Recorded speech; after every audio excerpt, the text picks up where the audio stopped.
Content warning.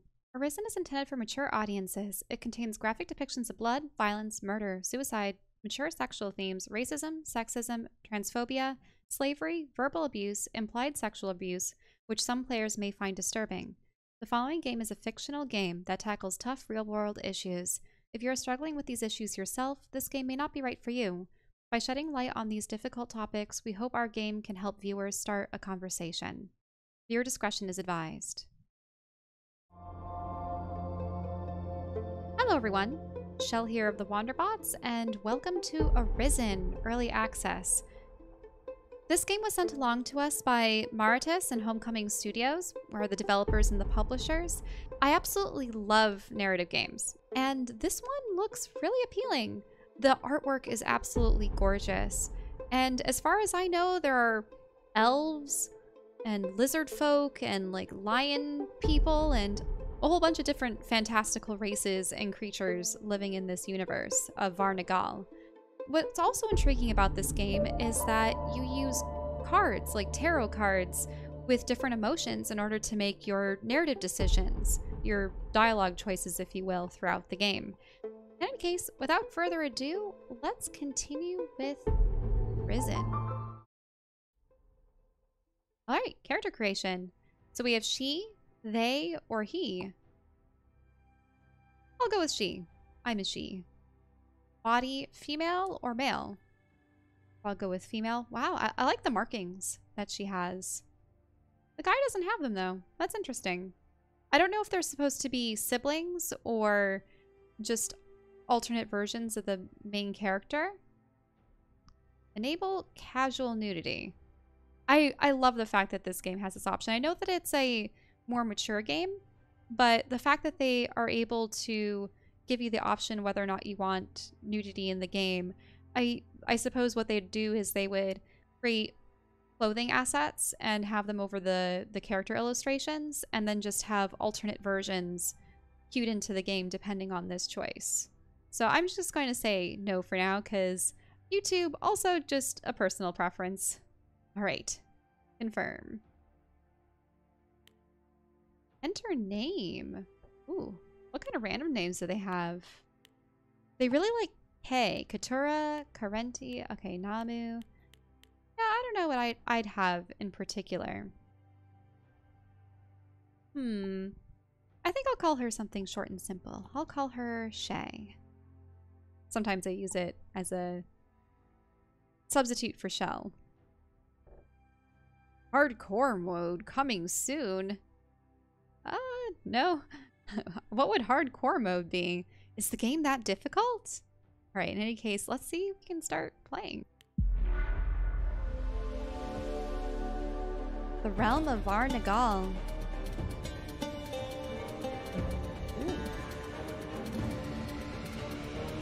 Maccialatt?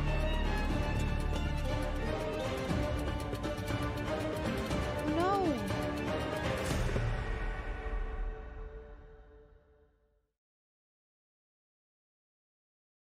So I suppose this is when the main characters are taken.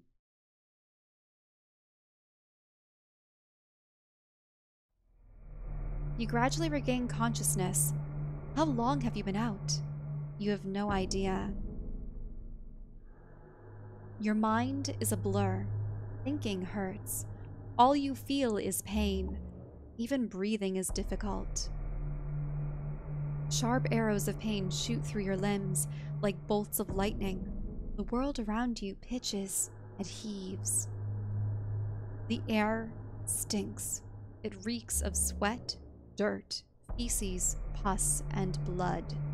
The acrid stench of vomit makes you gag. You detect the familiar scent of the sea and the sharp tang of metal. Your throat burns. Your body is heavy. You are weak. Your head is spinning. You could be floating. You do not remember the last time you ate or drank. Your wrists, ankles, and neck are attached by something smooth, hard, and heavy. It clings to your skin.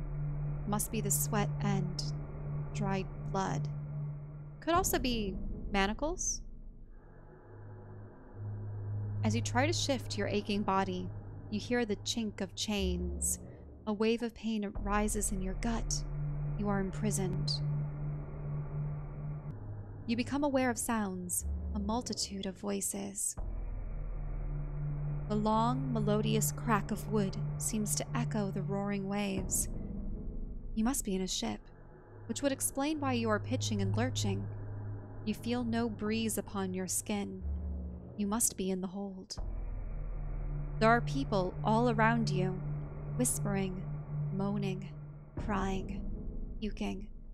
Some speak Elvish, others use your mother tongue. You fight with consciousness. You want to listen to them, to understand what happened to you.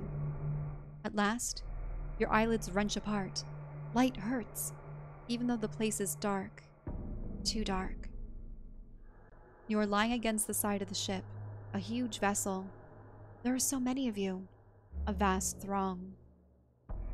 As people stir, their chains seem to sing. There are so many prisoners, piled together like merchandise. Soldiers in full armor do their rounds. You recognize them. They are Maccials, from the island of Maccialatt.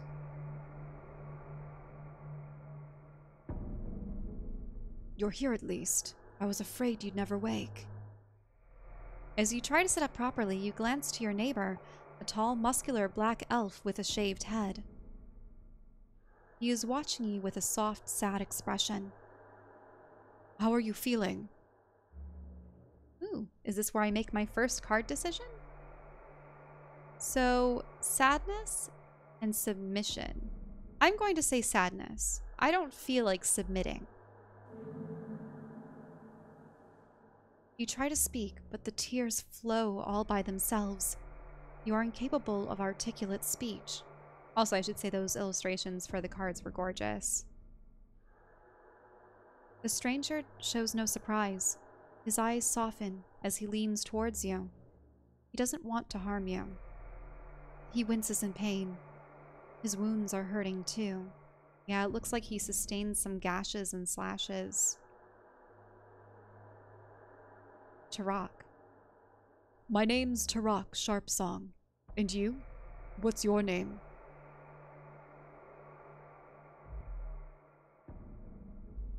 Once again, with sadness and submission. Should I be sad about showing my name? Or submission? Is that just giving up? Also, isn't that interesting?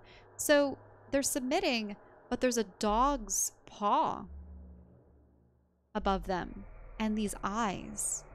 I also love the glowing effects. It's probably to mimic how there are often a number of card decks that have gold foil placed upon them.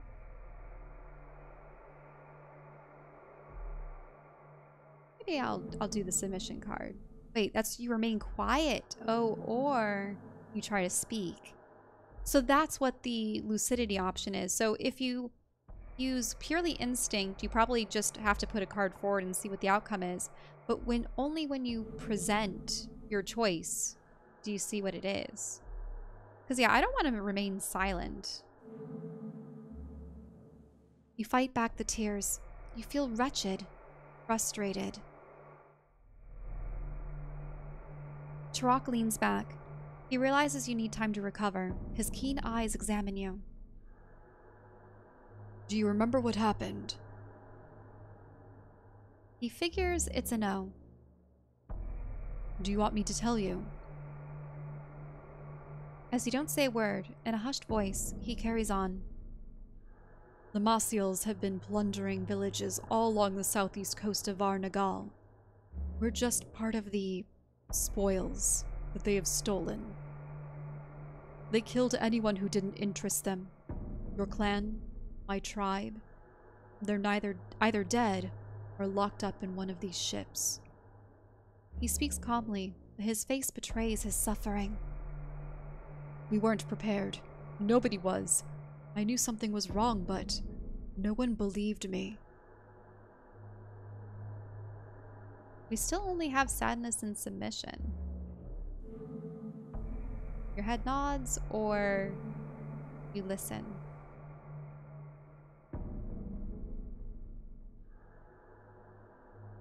Yeah, I suppose I'll just continue with sadness. Also, I just love the sadness illustration. It looks like a merfolk of some sort with lily pads. You nod, trembling all the while, feeling his sadness. New card unlocked. Compassion. Interesting. I wonder if your choices determine what cards you get in the future. Because if you notice, the submission one was purple and the compassion one was blue. And so with this, it's another really beautifully illustrated merfolk creature. You see the webbed ears and the fish. So compassion. I like compassion as a card. The Maccialatt chose to isolate themselves from the world for a year, I think? Maybe more. Then something happened. Maybe a power shift. Maybe someone new took hold, and maybe they isolated themselves for a year because they were preparing an invasive force that then attack and take these people prisoner. They were always a belligerent people, but never like this. I do not understand. A sad smile spreads over his face.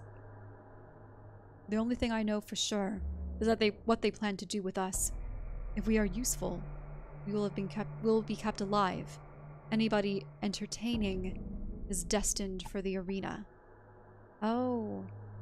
Does he think that they're going to be forced into gladiatorial fights?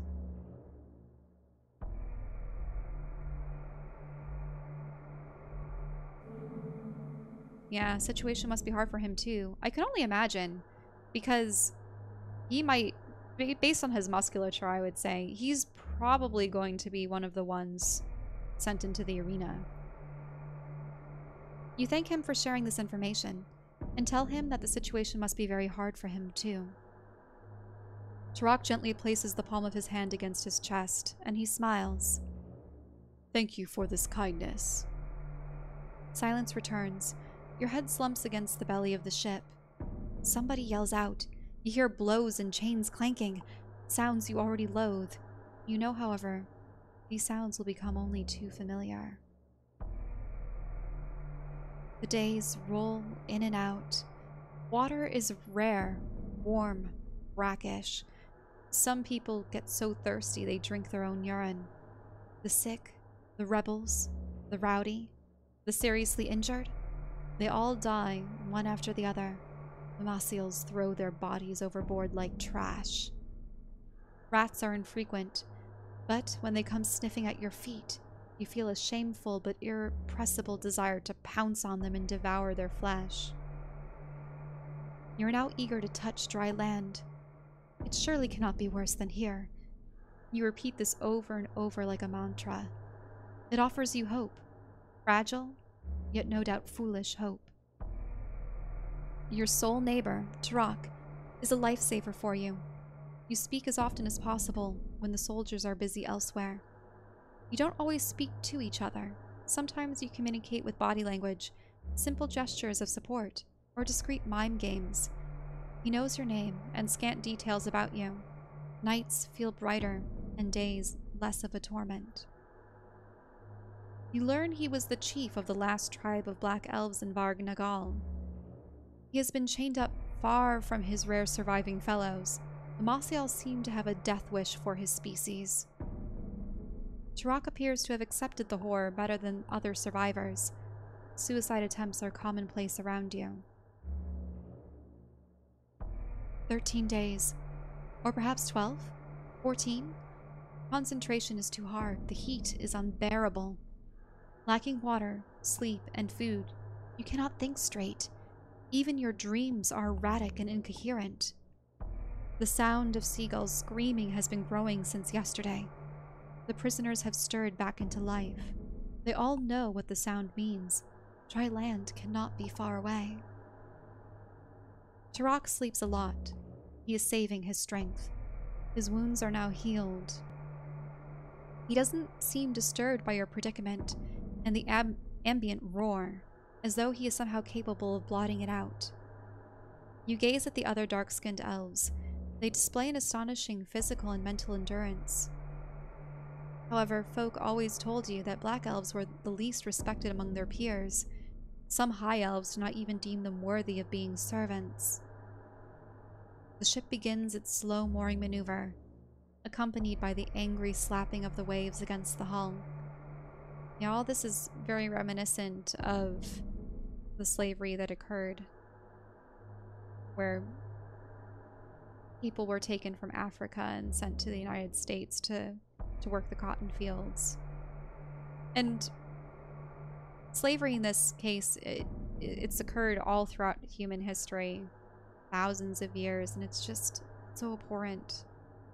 And it's interesting to get the perspective of one who has to endure the situation themselves. You sit up straight, perking your ears. Prisoners rattle their chains. Guards roar back in their native tongue. Some strike the ground with their spear. At first, you're nothing. This only frustrates you more. Turok is perfectly awake. And yeah, his wounds are healed. He no longer has the gashes on him. Shay? He is staring at you. Then he signals for you to keep calm. The soldiers are eager to disembark and finish their mission. Their impatience will only make them strike you harder. One after another, the swift nonchalance of habit, the soldiers unchain you and escort you to the deck. The daylight burns your eyes. You haven't seen daylight for ages. Everything is flooded in violent, blinding light, making faces pallid and sails shimmer. Unsteady on your legs, you are jostled from behind. You stumble once more. The seagull's scream pierces your ears.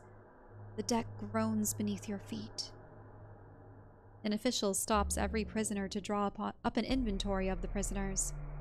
When he needs further details, he sometimes exchanges a few words in the captive's native language. Maybe he's looking for shapeshifters. Are they worthless to them? Or perhaps more valuable? You have no idea. He seems to be calculating something. Evaluating your sell-on price, probably. It's your turn.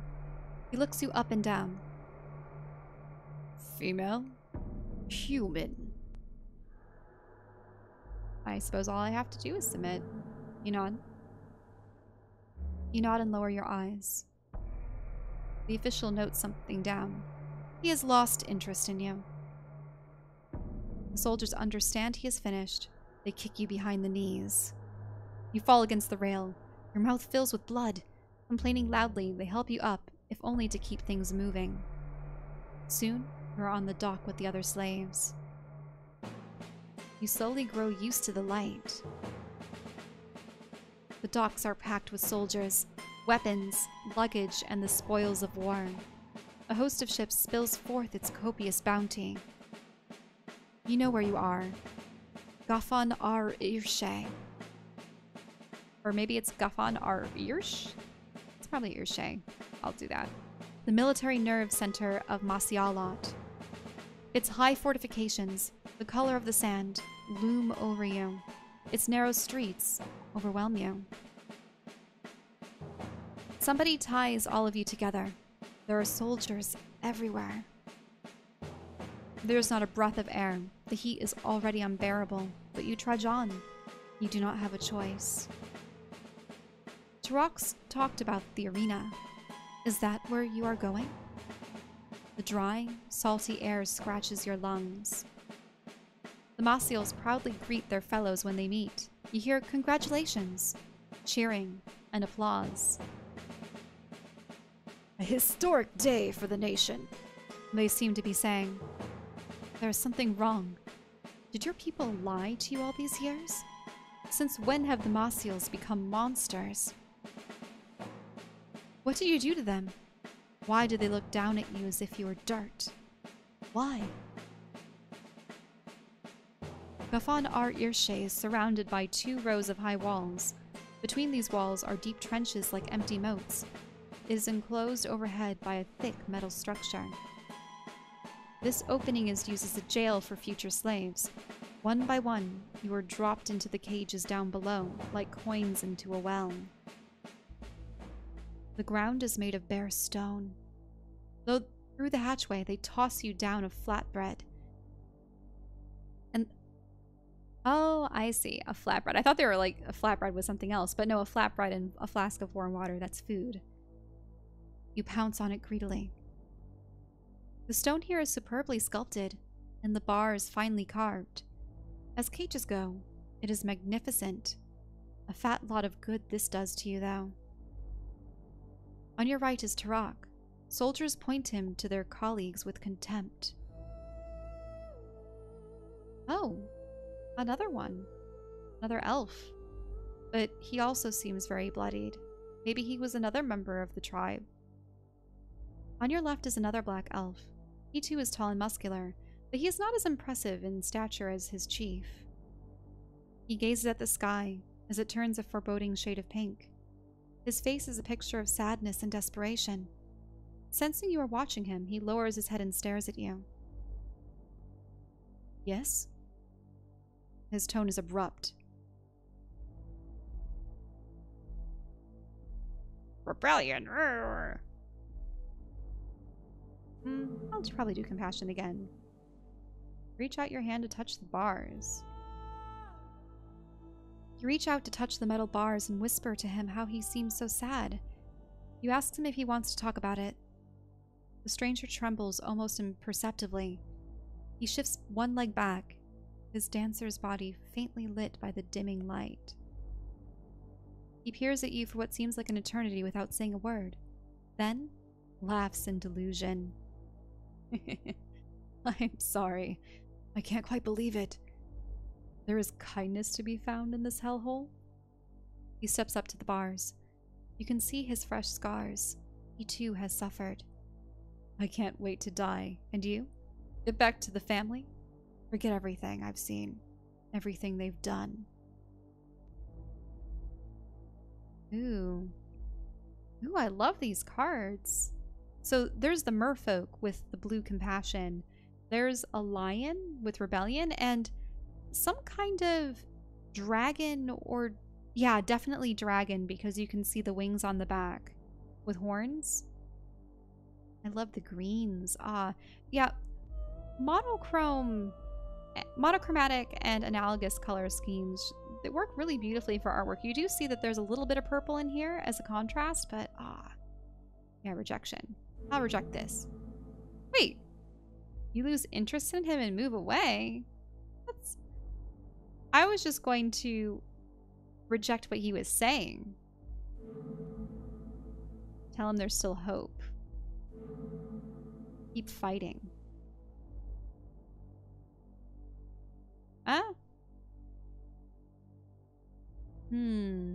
Okay, so maybe less so on the rejection, even though that is such a pretty card. The thing is, I feel like if I respond with rebellion, he's going to say, heh, you try once you've been in the arena a couple times. Okay, I'll try rebellion. Keep fighting. You protest. Don't give up. Keep on fighting. Even if you do have to die, hold your head up high. He doesn't seem to hear you. His jaw is so clenched that his teeth grind together.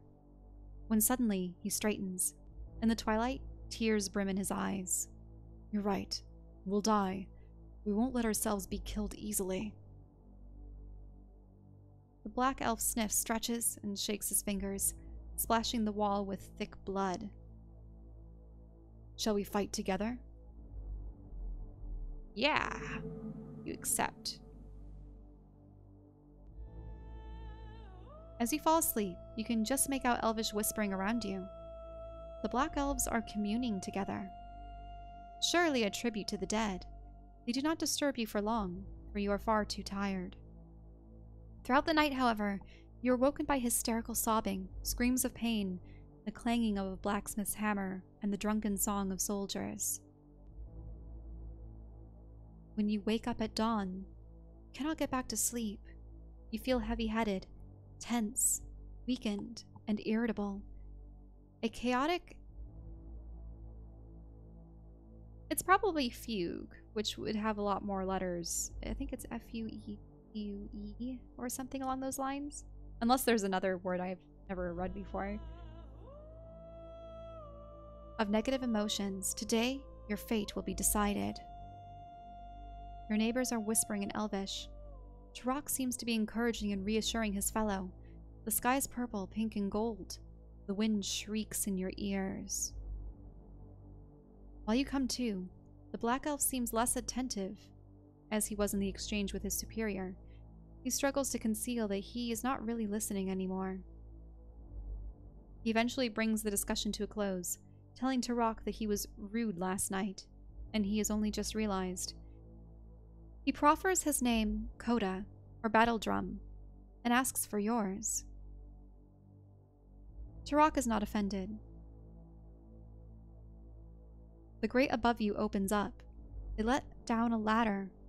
Their bows are pointed right at you. Obedient, submissive, and weary, you climb rung after rung. Two of them tug you up by your arms to hasten your exit. The wind lashes your bare legs. Your tattered clothing stinks. Your hair is a sticky clump. The sands sting your nose. Soon, the soldiers have forced you out. They put you in a line to chain you up. The march to the arena begins in eerie silence. In spite of the hour, a crowd has gathered. People have risen early from their beds to enjoy the show. The morning air is cool, for now. It seems like the trail is never ending. I really hate any kind of violent blood sport. So things like boxing and such, where there is actual harm being done to one another, and even things like football to an extent. Just games that promote violence and harming other people. And this obviously is deadly, because gladiators, for the most part, their intent is to kill their opponent. It just... I can't believe people would find that entertaining. But then the arena hones into view, a magnificent mass of cream-hued stone decorated with colorful mosaics. You had already heard about the arena. You thought at the time that here they held honor duels, practice fights, or exhibition events. Maybe it was the case back then. Today, the atmosphere is very different. Everything runs like clockwork. Arena staff? Or are they soldiers? They all look the same to you. Usher you through a huge gate and then separate you into two groups. Some take the staircase to the right and some to the left. Armed guards are waiting for you. They are all wearing golden collars and move with mechanical gestures. They shove each of you into a vaulted corridor locked by a heavy metal gate. The air reeks of sweat, leather, metal, and fear. When the gate opens, you shall advance. They speak your language with a slight accent. Whether they like it or not. The man behind you raises a pitchfork. In the neighboring corridor, you hear another human whispering in prayer. A gong chimes. The crowd roars. A drum beats 3 times. The gate opens. In pours blinding light. The pitchfork stabs at your legs. You lurch forward, trembling. Someone must have refused to move. Soon, you hear the first sounds of metal piercing flesh. The first screams. Here you are. Turok emerges from the crowd, Coda by his side. Are you ready? They've both picked up weapons from the sandy ground. The filthy blades are rudimentary weapons, but holding them seems to have given the two elves hope again. So, yes, ready to fight, or just sad? You're terrified, and you're ready to fight. I mean, in this situation, I would be terrified. At the same time, I wonder what the prerequisites of this battle are. Is it a battle to the death against... Is it going to be the slaves against another force? Where if obviously you're going to get the help of Turok and his friend, Coda. But if you work together, can you all survive, or is it going to be a situation where you will eventually have to kill each other in the end? I don't know. I think in this situation, the problem is you have to steel yourself. You're ready to fight. The Colossus smiles at you. Come what may, you will accept his destiny. Coda, meanwhile, seeks out something on the ground. That is good to hear. Soon, the Maccialatt will find out what stuff the humans and elves from the southeast are made of. Coda comes back with a weapon and hands it to you without a word. He seems tense, almost angry, as though he is burning inside. The gong chimes once more. The crowd yells, snarls, and pounds its feet like a monstrous beast. The sun blinds you. The heat hits you like a fist. In your hand is a weapon. You have no idea how you came by it. Everything is moving so fast. Well, Coda handed it to you, but... yeah, so obviously we can steel ourselves. You avoid fighting.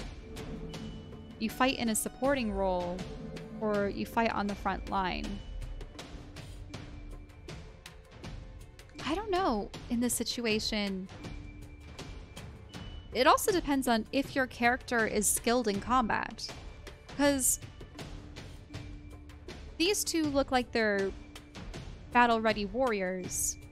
But I don't know what the circumstance of our character is. Where she came from, what she's like.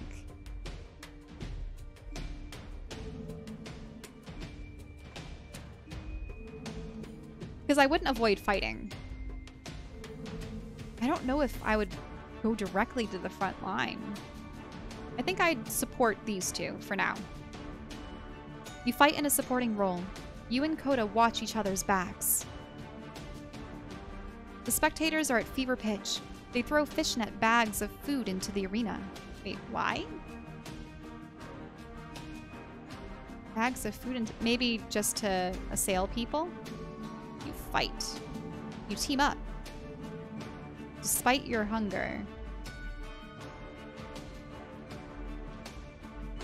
Wait, what's the you team up? Because I thought we were already teamed up with Coda.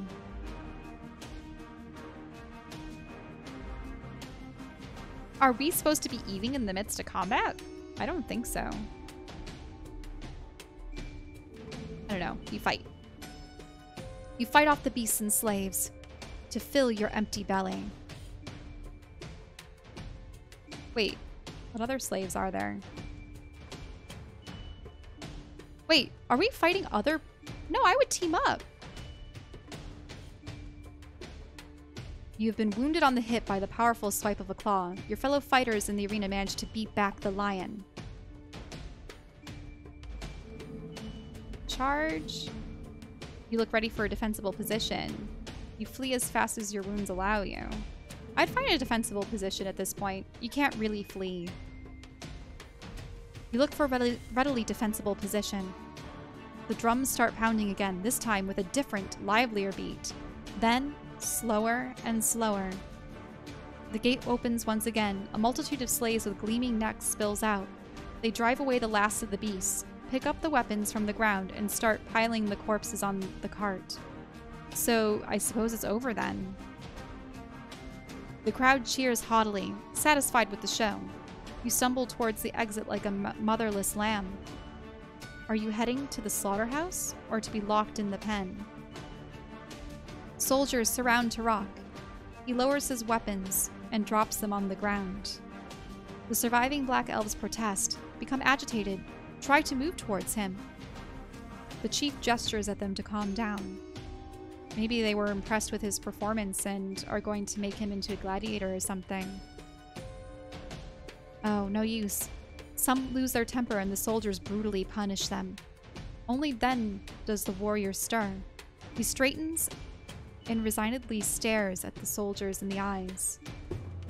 They take you out of the arena, back into the street. Outside, you cross paths with warriors, blacksmiths, combat instructors, and magistrates. The clang of blades occasionally cuts through the yelling of the training recruits. Here, you're in the army's dominion. You encounter more slaves. One of them, a woman, slows and looks at you straight in the eye, as if she's trying to warn you. Your ordeal has only just begun. It must be around noon. The sky is a brazen blue. You relish the fresh, soothing air in the narrow streets. Every inch of your body hurts. You limp forward. The pain gnaws at your shoulder. I thought it was our hip that got hit. The survivors are escorted to the marketplace, where there are people fiercely haggling or inspecting fragrant oils. You hear the bleating of sheep and folks greeting each other above the hubbub of the crowd. Here, everything is merchandise. You are alive, that much is true. But now, you and your companions are nothing more than chattel.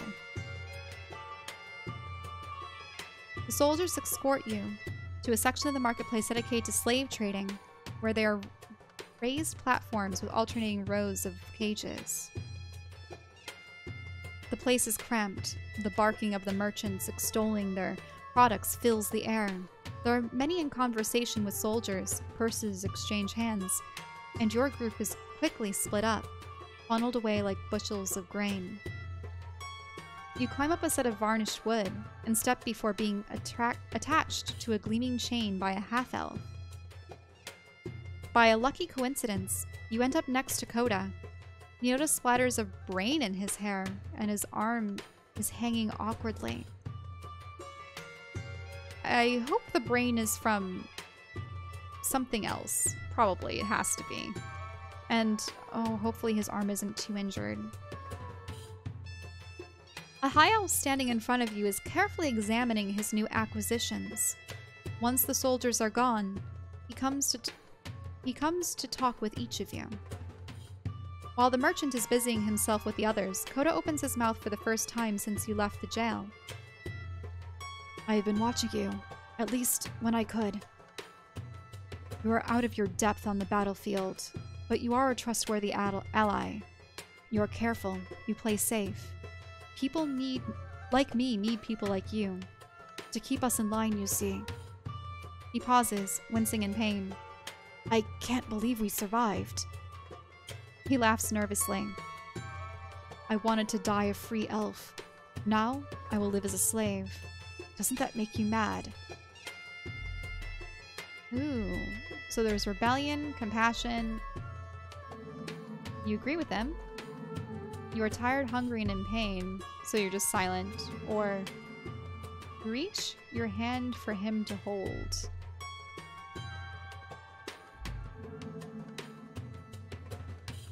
Yeah, I'd agree with him. You agree with him. There's nothing more maddening. Even though his face is twisted with rage, he looks at you with a radiant smile. We understand each other. His eyes narrow as he peers at the potential buyers. Only the gods know what they'll try to do to us. Ooh. Avoidance. Look at that. In green. It's another dragon lady. You would rather die than what they do to us? You nod your head in resignation, or you look elsewhere.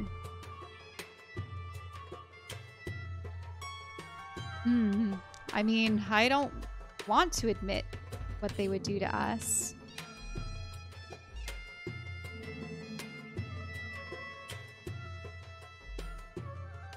I mean, there are definitely some fates worse than death, but I feel like that would be giving up on its own. I don't know, maybe I'll do that. You nod your head.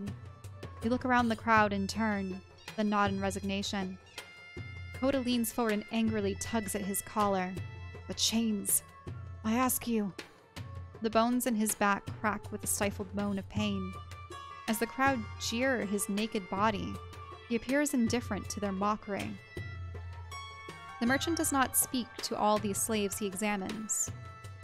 The woman to your left spits at him. He gracefully dodges the spittle and, with his fingers, traces an elegant circle in the air. A jet of bright green acid sprays from nowhere, showering the woman. Oh, so this is an instance of magic being used, but so the merchant or the seller must be of the mage class of some sort. She howls in pain, convulsing as her skin sizzles. Her face and chest are now speckled in small, round scars. Unfazed, the high elf walks past you and Coda without a word. He is just about to leave when two people climb up onto the platform behind him. Gawamel al-Anshara. They are a man and a woman. He is human. She is a high elf. He calls the merchant by his name, and the merchant suddenly spins around, his extravagant robes flying about him. Igwinil Amadarth, my dear, you're here. What a pleasant surprise. He bows slightly to the woman and nods at the man. The elf bows back in the same graceful manner. Gawamel, allow me to introduce Bailey Or's Naushtar, a friend of mine. You cannot tell if the warmth in the noblewoman's voice or if it's genuine or feigned. I see. She probably doesn't like him that much. I have personally recommended your service to him. Oh, no, sorry, not him. She's highlighted. When other characters are talking, they have a little bit of a shadow cast over them. I have personally recommended your services to him, which is why he chose to join me today. The two men greet each other more formally. The human casts a swift eye over the slaves lined up against the wall. Igwinil tells me you're a man of sound advice, and that your prices match your recommendations. I couldn't promote myself better. As it turns out, I have just received a marvelous shipment from the coast, mainlanders who have set foot for the first time on our beautiful island. Foreigners. Igwinil raises a skeptical brow and wrinkles her nose. Is that a problem, my lady? Perhaps you'd prefer the reassurance of local products. Their familiarity with servitude makes them so much easier to deal with. By her side, Coda grinds his teeth. The human examines you with renewed interest. When his eyes meet yours, he instantly turns away towards the merchant. You mean they only recently became slaves? Yeah, they only recently became slaves. Yeah, we just fought in an arena. He runs his fingers through his beard pensively. So maybe he thinks that they might be too rebellious and back out. They have everything to learn. They will rebel. They'll be unruly. They don't know our customs, and they don't speak Maccialatt, and the human might not even speak Elvish either. They can no doubt learn, my dear Bailey. If I may call you by your name, we are speaking the common tongue right now, and everyone in Maccialatt speaks it. Is it really an obstacle? I confess that personally I prefer my servants to remain ignorant. It keeps them from prying into my affairs. So in other words, he's saying that he'd probably prefer to speak Elvish and other languages so that common, which would be most commonly used amongst his servants, so that they wouldn't be able to overhear. Gawamel then launches into a lengthy and passionate explanation of the benefits of buying prisoners of war as slaves. The other two listen attentively. They are probably familiar with the habits of high society. You cannot tell if they believe everything, a part or none of what the high elf is telling them. When he is finished, both confer in silence. Bailey motions towards you with a slight nod of his chin. What can you tell me about this one? Are you interested in this one? The three of them step towards you. It's true. She has some most interesting merits. My sources at the arena spoke highly of her cunning, prowess, and remarkable aptitude for teamwork. It all depends on what you intend to use her for, my dear Bailey. A very flattering description indeed. What do you think, Igwinil? Do you want her for your own use? Or should I take her? Ew. What do they mean by use? Because would my character become a maidservant of Iguanil? Or I don't know what these people do. Also, I just have to say that I love the way that they made these sleeves. Just like the lines and the way that they shadow them. I'm an artist, so I definitely appreciate how they made these characters. And you can see just like slight edge lighting and just all of the... Like, look at this strand of hair. The hair is really well done. The High Elf thanks his friend with a gentle but sincere bow of the head. Thank you for your suggestion. If you like her, buy her. I'm sure I shall find suitable elsewhere. Wait, find suitable elsewhere? Ah, maybe she just means suitable elsewhere as in someone else suitable. Even if I do have to compromise on physical appearance. She speaks with the same nonchalant air, as though they are discussing a fresco. Yep, like you're just a piece of art to be bought. The Maccialatt absent-mindedly twirls his mustache with a sophisticated gesture. It's a deal. His thoughts seem to drift as he talks to you, giving him a dreamy air, and then he turns back to Gawamel. Oh no. Please no. I don't. One thing I'll have to say is that if our character is forced to be a consort of some sort, and not even a consort, but essentially a slave for the guy's, I don't want to outright say it, but personal pleasure or use, I don't know if I'll be able to continue playing this game. I know it's something that was done and the game says that they're going to cover topics like that, but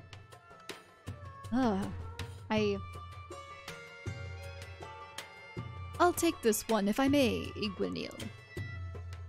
The High Elf has already stopped listening to him. Her eyes narrow as she looks down at Coda. Bailey turns to Gawamel once more. How much do you want? 1,000 gold coins. Huh, that is a hefty sum indeed. Entirely justifiable by the quality of the merchandise. I think you will agree. The merchant and the human haggle with the same affable nonchalance as before. The buyer soon indicates that he accepts and starts talking payment conditions. Oh no, poor Coda. Beside you, Iguanil makes no attempt to hide her contempt for— oh, I see. No, because the High Elves despise the Black Elves. To hide her contempt for the Black Elf. The feeling appears to be mutual. What I also said applies to you, degenerate. Coda is seething with rage.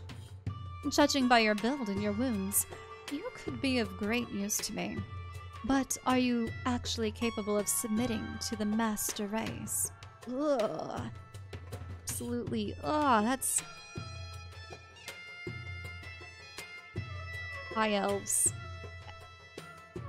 Yeah, they do tend to be like this. In much of the fiction that I've read, you're not used to seeing High Elves talking to Black Elves. You thought they treated humans like rats. Compared to what your friend has had to endure, they've treated you with great respect. Not if you talk to me like that. The others will not be kinder to you. Bear that in mind. Oh, I see. I'm not afraid to die. That's an asset. Her frown disappears and she purses her lips pensively. I'll make an effort and treat you like any other slave on the condition that you don't make me regret this. Do we have a deal? It's interesting that she's even trying to parley with him, given the fact that the High Elves disrespect and detest the Black Elves so much. Interesting. Yes, right. We agree. Iguanil joins Gawamel to make her own purchase. Bailey steps over to you as the servants untie you, pull you to your feet, and wash you down with a bucket of soapy water. You spit, shake yourself, and shudder at as the cool water hits your skin. A few minutes later, you're back on the street. Igwinil has slipped a glove into the hand holding Coda's... Igwinil has slipped a glove onto the hand holding Coda's chain. She is talking cheerfully but with Bailey, who leaves your own chain hanging. So, essentially she doesn't even want to touch the chain physically with her skin holding it. She has to have a glove instead. You are too weak to think. You don't know what will happen to you. You're so exhausted. Act 1.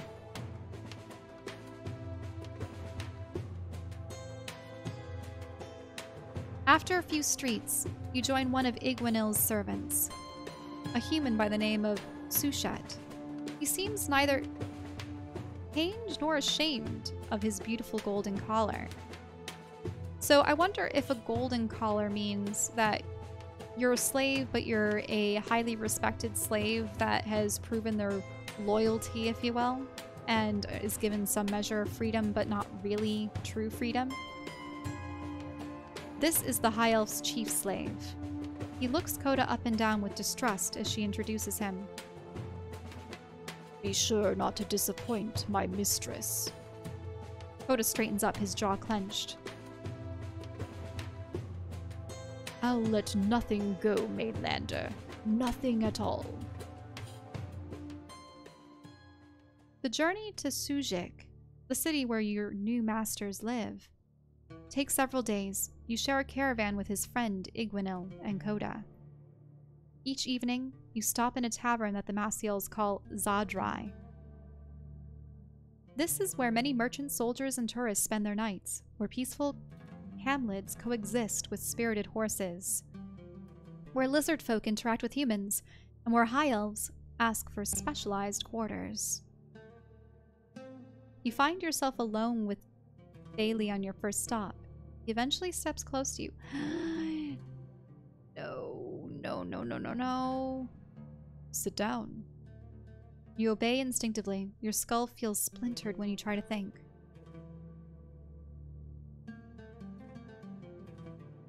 You should wash yourself, and you must dress. You've got everything you need here. You do not have the will or the strength, and the Maccial is unsettled. He's uncomfortable and lost, but you can understand how unsettling your smell of death, your open wounds, and your half-nudity must be. He does not like the situation. He becomes agitated, writhing in nervousness. May I? The Maccial, stiff and worried, kneels close to you, where a hot water basin made of glimmering silver sits. He dips a clean piece of cloth into it and slowly, carefully, he is clearly hesitant to touch you. Wait, he's actually bathing you? It would be easier if you did it yourself. You close your eyes. Bailey sighs deeply and you hear him pull up his sleeves before putting the wet cloth to you. It feels nice, although it's a tad painful. Your body shivers at this forgotten, pleasurable sensation. Now of being washed. Bailey wets your skin, rubs and cleans you. It smells of peanuts. The strange moment seems to trigger limitless relaxation in you. Bailey, for his part, does not seem to take any pleasure in it. He's nervous, as if he feared being hit, or disgusted? You do not know and do not care. You feel relaxed. You accept the clothes that he carefully puts on you. He gives you your new collar. It's made of gold and features discreet markings amid which you decipher Bailey's name. You're like a dog that might get lost. Sleep now, on the floor if you'd like. I do not care. You don't remember where you fell asleep that night. All you recall is the smell of peanuts, water droplets on your skin, and the evening cool, and then sleep. Darkness. The rest of the trip goes by surprisingly fast. The days follow one another in a blur. Sushik is very different from Gafan Ar-Irshe. Everything is decorated in marble, precious wood, shimmering metals. The city is filled with perfumed individuals and graceful horses. Every slave sports a golden collar, when they aren't adorned with diamonds. Bailey's house is located close to the market. Behind a tall, thick, cream-colored wall is a large courtyard. Some isolated trees cast salutary shadows into the troughs and round pens. Apart from the space between the sculpted wood gate and the entrance, the entire residence seems centered around the stable. Ostlers come and go, accompanied by 2 magnificent Maccialatt horses. The living quarters are located in a cubic building covered in bronze dome. You are shown your bedding, situated in a mezzanine above the saddlery. So above the stables, essentially. Next to hay, it is a dry, intimate place that smells of straw. You get a chest for your things, with no lock. Doesn't matter. What would you even hide in there? You are the sole slave amidst a few free servants, a maid, a chef, a gardener. Bailey himself takes care of settling you in. With his customary divine politeness, he talks to you about Maccialatt culture, the basics of their language, the places to know. You do not know if he is always this calm, patient, and demagogue, but if he is pretending, he does an incredible job of it. You conclude that these qualities are essential to a great teacher, which explains his packed schedule. Bailey is not as wealthy as his high elf friend, but he lives very comfortably. I wonder what Bailey does. I have to figure that out. As the day goes by, you open up like a flower in the light. The food is good. You get decent portions. Bailey does not come across particularly warm, but he isn't disrespectful. You catch yourself looking over the estate with curiosity. You no longer await death. Life goes on. What will you do? If Igwanil is not keeping you busy, I have some work for you. Ooh, what are these cards? Mission. Introduction. Travel.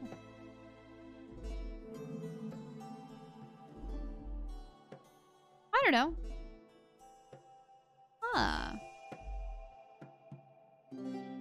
Travel would be interesting, but I think I want to introduce. The Maccialatt runs his black-fringed eyes over you, attempting to tease out the exact implications of your question. As he thinks, he softly strokes the pages of a foreign book opened on his knees. After a long silence, he points to the cushions before him. This will not take long, but you should sit. Every story must be told in proper conditions, as short as it may be. Bailey gently closes his book, as if waving an old friend goodbye. I am the eldest of 7 children. This won't surprise you, but we have always lived in Maccialatt, with no evidence of race mixing. My family is quite traditional. On every front, my brothers and sisters are all married, with 6 daughters between them. No sons. I don't really know what their society is like. Maybe they have a matriarchy or something else, but... He sets the book down close to himself, with the cushions... where the cushions meet the slick stones before focusing his gaze back on you. I was also married according to custom. My father, ever so wise, chose the girl who became my wife when I was 16. Dejotara died 2 years ago. Aw. So, arranged marriage. And his wife passed away. You're unsure of what this means. Did he love his wife? Does he miss her? Why does he live as if he had never been married? It seems like it was only Bailey who ever lived here, and you fail to decipher his impenetrable composure. Rejection or pleasure? You end the conversation, or you invite him to continue. I'd probably invite him to continue, considering that... I mean, he's telling us about himself. You ask him to continue. Generally speaking, my family comes from Gafan Ar Irshe and prides itself on its involvement with the Maccialatt military. My brothers are all soldiers, all in attractive positions. My sisters are all married to talented Maccialatt military agents. I am clearly the exception to tradition. I never showed any desire nor any talent for serving the army. Oh, Well, that's good. This did not result from a need to stand out. I would have loved to please my parents, but one cannot refute their natural inclinations. The tutor who taught our siblings and I how to read told my progenitors I would excel at teaching. They took time to try me as a war engineer or a strategist, before they eventually came to the same conclusion he did, and I was sent to Prora e Ganda. Prora e Ganda. So, if he's a teacher, what does he teach? Okay, I'm assuming that this is the end the conversation or keep going. You ask him to continue. I was only given one form of direction. Be the best. Who can say if I succeeded, considering how much the domains of scholarly studies differ? Yet I believe I can make a measure of pride in having been approached by His Holy Majesty Maeve to teach mathematics, really, to his heir in the future.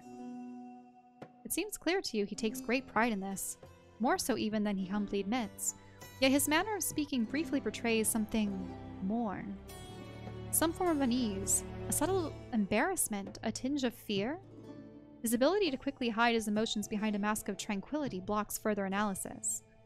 So he's a mathematician and a teacher of math, and he's been asked to teach the heir of the king. But does that mean that is he frightened of the prospect of doing so? I think I would be. It would be a lot to say that, you know, you're going to teach the heir to the king. Is he afraid of failure in that regard?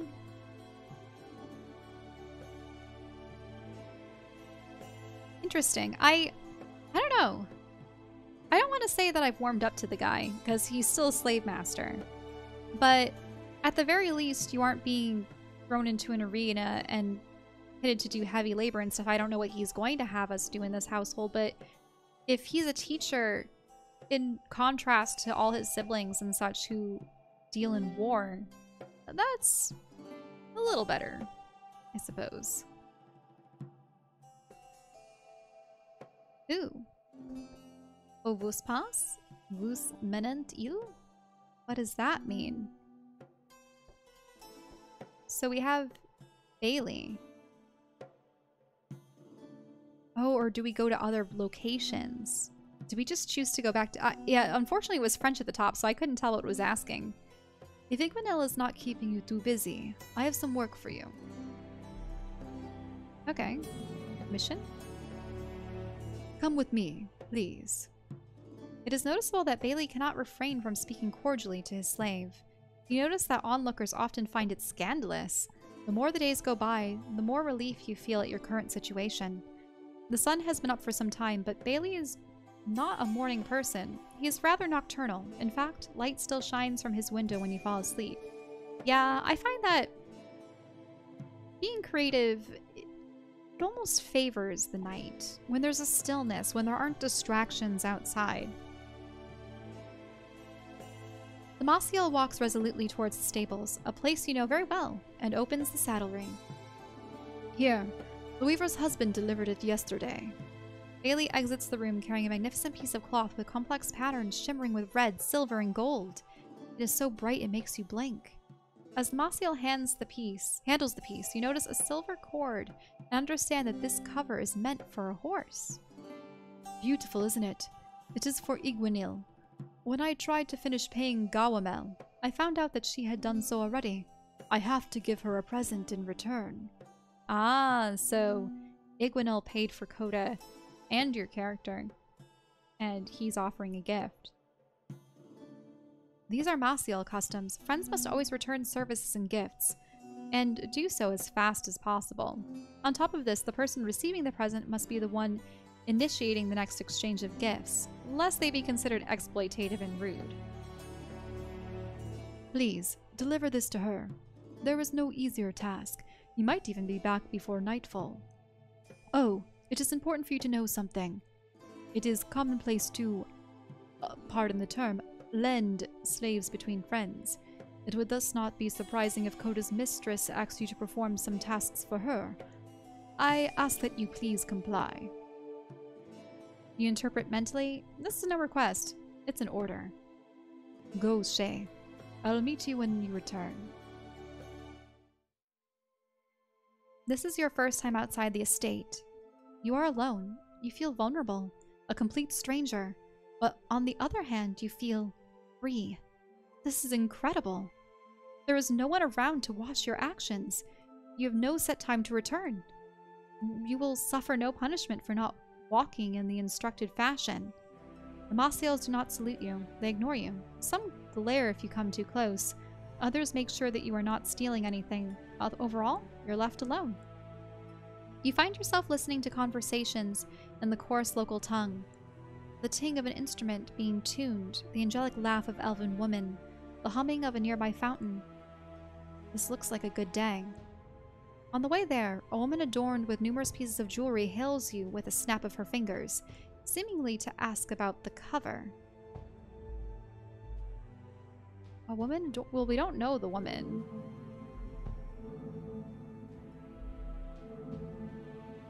So we can wait. Lower your head and salute her. I'll act for now. I don't want to cause a stir in Iguanil's house. You lower your head to salute her and ask what you may do for her. The lady questions you about the craftsperson who made the piece before coldly sending you away. Iguanil lives in her estate on the outskirts of the rich, noble Sujik, where high elves congregate, the residences each rivaling the other in beauty. The gardens are incredibly geometrical. Nature here is like you, docile and defeated. For now, at least. There are 15 slaves working constantly, in addition to free servants. Those are the ones who take care of you when you arrive. They are warmer than Sushet, which isn't hard. The latter is currently in conversation with Coda, so to speak. Never speak to the mistress in that manner. You don't scare me.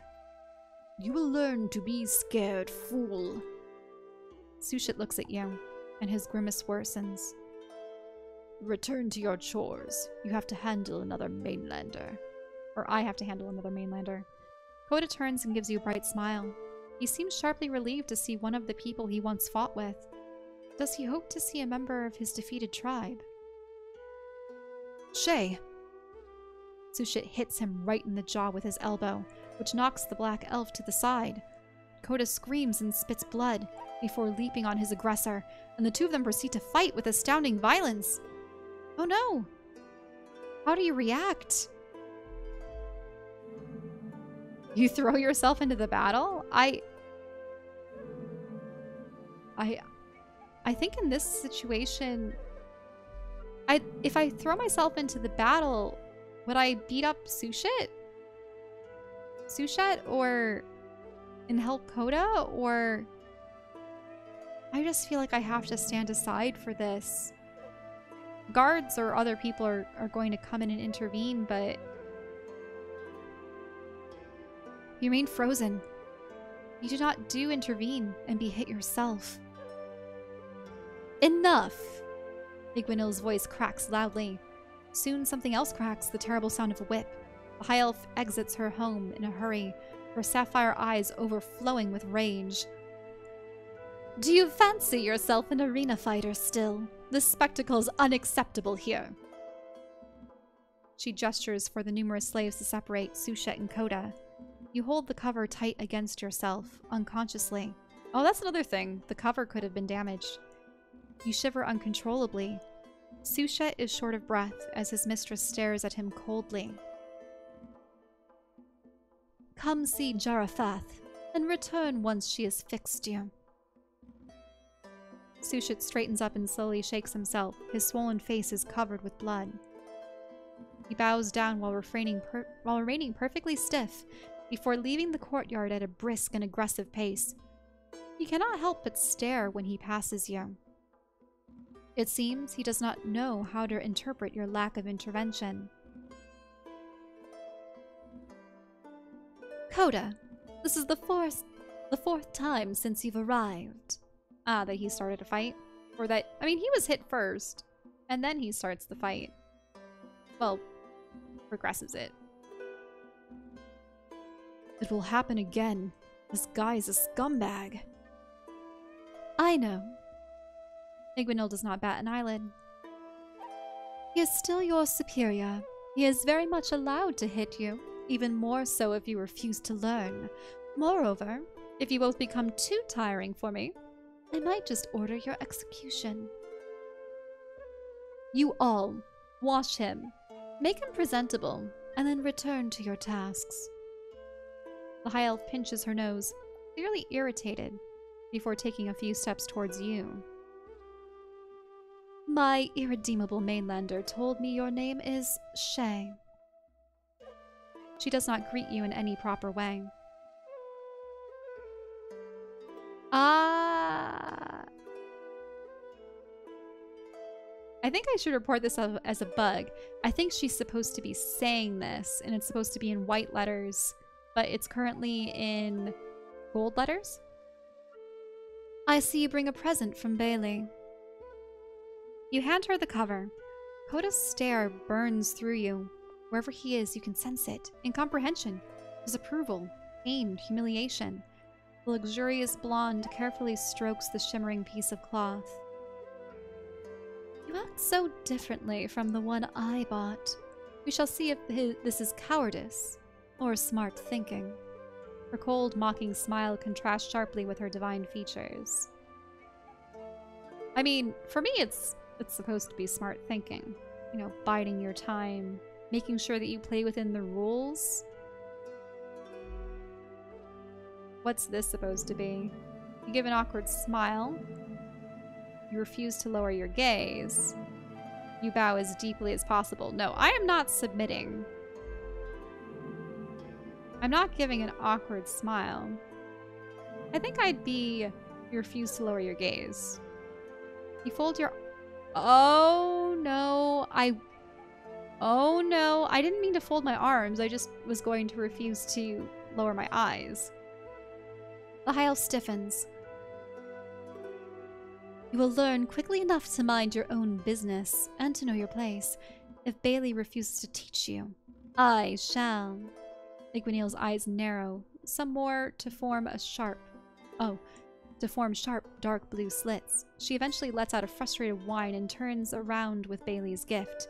As she walks away, she addresses you with a few words. Your mission is done. Now leave. Come back if you are in the mood for work, and I shall reward you. The high elf disappears inside her gorgeous residence. You attempt to find Koda, who's kept hidden from you. You catch a glimpse of him in the slaves' dormitory as he quietly argues with them. Come back another day. The black elf gives you a wry smile before a wet cloth comes to cover his face and the many bruises across it. You leave the estate. Hope she doesn't impart any of the, I suppose, arrogance to Bailey. An easy task, he said. This was not what you expected. You saw Koda and Igwinil again, which was troubling. And where was Tarok? Is the chief of the defeated tribe even still alive? I would expect him to maybe either be a prime gladiator, or maybe he was even brought into a military position. You step into Sujik's main street and pause. You can choose the time that you'll be going home. What do you do? Admire the sunset. Return home right away. Why not enjoy this? What would I do while I'm out and about? Maybe I'll admire the sunset. You go to admire the sunset, the memory of your loved ones weighing on you. Afterwards, you return. The free servants are neither surprised nor annoyed by your evening return. You are told that Bailey expects to receive your report tomorrow. You knock on the door to the residence next morning. It is early, and you have had no breakfast, nor dinner the previous day. You dream of hot tea, fluffy pastries, caramelized dried fruits, maybe even some juicy fruits and honeyed milk. The more you think about it, the hungrier you get, until your stomach begins to hurt. The servant opens the door, clearly expecting you. Good morning, Shade. The master would like to inspect the farrier's work. He'll meet you there. You know the horses received the visit of the specific blacksmith once a month. Bailey spends little money on himself, but spares no expense for his animal friends. If it's a blacksmith, it's probably applying metal shoes. Horseshoes. You walk to the large, clean space where the horses are showered, cared for, and examined. Of course, your thirst and hunger for proper breakfast still haunt you in the form of harsh stomachache as you painfully lean on the fence. I am definitely feeling this right now. I have had a single chocolate truffle for breakfast and only a couple gulps of water. I really need to make a good lunch. Speaking of, there was a little bit of water. Okay, onwards. The farrier sets up his tools. The horses are used to him and do not even seem to notice. Finally, you sense Bailey stealthily approaching behind you. Good morning, Shay. I hope you had a good night. His voice would put you back to sleep, if you were not so hungry. The Maccialatt lays an ovoid bronze plate down the top of the fence. There sits a teapot, 2 cups, and some small cakes. Sugar that appears so light that you could mistake it for snow. Oh, powdered sugar. You swallow to avoid drooling. The Maccialatt serves you some tea, which you grab urgently as soon as he hands it over, and gesture towards the pastries in an inviting manner. Ooh, oh, food. His eyes barely leave his horse's hooves. I mean, I would warmly thank him. You thank him profusely, and hail the delicious smell of the steaming tea and eagerly bite down on the cake. A slight smile creeps under the Maccialatt's mustache, and his eyebrows rise in surprise. Your spontaneity is mystifying. He gives you a quick glance. It seems I will never get used to it. You suppose he might be more uncertain than hurt. He observes you in silence for a while, before going back to the farrier. You did what I asked for, in circumstances opportune for disobedience or escape, and you came back. Better yet, you acted remarkably. Acted remarkably? I suppose Iguanil didn't tell him about the defiant glare, but maybe that I didn't act out in the fight. Bailey finishes his cup with usual elegance and sets it back on the plate without making a sound. As you may have noticed, you are my only slave. Silence. I am not particularly attracted to such relationships.